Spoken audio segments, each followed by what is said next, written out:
uJesu Kristu inkosi bazalwane ngiyanibingelela egameni lika Jesu Kristu umsindisi wethu.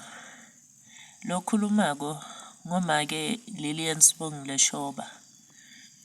Ngihlala la endzaweni yaseMashara eMpumalanga eSouth Africa. Ngende i-example la yaletibungu leti lentibonako la. Ngalomunye umnyaka ngathi ngilele ngatibona ngisendzaweni ngachamuka ngenhla kwalendzawo ngafika ngema ecencweni lalendzawo kungathi ngehlela ngendansi. Ngathi nangithi ngiyabuka lapha ngendansi ngabona kunebantu labanyenti banyakatela njengaletibungu. Kulendzawo le bebanyakatela njengaletibungu babefuna umnyango noma indlela yokuphuma. Lokho kwangimangalisa ngabe sengehlela ngendansi ngangena nami phakathi kwabo labantu laba. Lokho kwangimangalisa ukuthi abakhoni njani kuphuma ngoba mina naku ngingenile. Lengakubona lapho ngabona kunomzalwane lengimadiko lo washona samngcwaba. Ngambona agcoke impahla takhe leti lengitatiko bekatigcoka emhlabeni njengoba anjalo bekangumuntu lomsikati angumake. So ke ngathi nangimbona mina ngokwami emlonyeni wami kwaphuma emagama lathi ufunani la kulendzawo, ungene njani la kulendzawo ngoba usindisiwe, why abe la kulendzawo? Wathula wangangiphenduli azange asho lutho.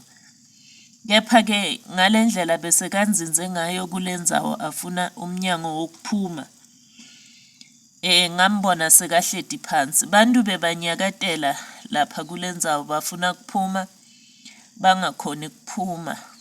Njengoba ngishide ekucaleni ukuthi lokhu kwangimangalisa ukuthi abakhoni kuphuma njani ngoba mina ngiyayibona indlela noma umnyango wokungena uphinze uphume. Lapha kulendzawo labe ngikhona khona nalabantu bakhona khona azange ngikuva kushisa. Kepha bona ngalendlela bebanyakatela ngayo bebanyakatela kwangathi beva kushisa lokukhulu bayalimala. So ke bazalwana sicapheleni ukuthi impilo lesiyiphilako emhlabeni ayinosithatha isiyise kulama department la khona ngale eHayidesi noma njani. So asizameni ngemandla ethu wonke ukuthi impilo esiyiphilako emhlabeni ngile lemjabulisako Jesu Kristu njengoba kunguye lo wasifela esiphambanweni wasithenga ngengadi yakhe. Jesu azange afela abantu labathide kepha wafela abantu bonke emhlabeni. Sikhumbule bazalwane ukuthi uNkulunkulu uma naka commanda Noah ukuthi akakho umkhumbi washo ukuthi akakhe nelifastelo emhlubulweni. Lokusho ukuthi Jesu uma nakugwazwa emhlubulweni uma nalenga lapha esiphambanweni kwakuvuleka lelo fastelo, kwakuvuleka lowo mnyango ukuthi wonke umuntu bonke abantu laba hlukahlukene emhlabeni banalo ilungelo lokungena lapha. So ke bazalwane Jesu umusa wakhe ukuthi asincusele kuNkulunkulu ukuthi lingavalwa lelifastelo. Lo mnyango usesekhona uvulekele bonke abantu ukuthi abantu abangene. Asingeneni sonke bazalwane sengakavalwa lo mnyango lithuba lisesekhona. uJesu Kristu inkosi ukhona uyaphila uyabuya futhi masinyane. Amen.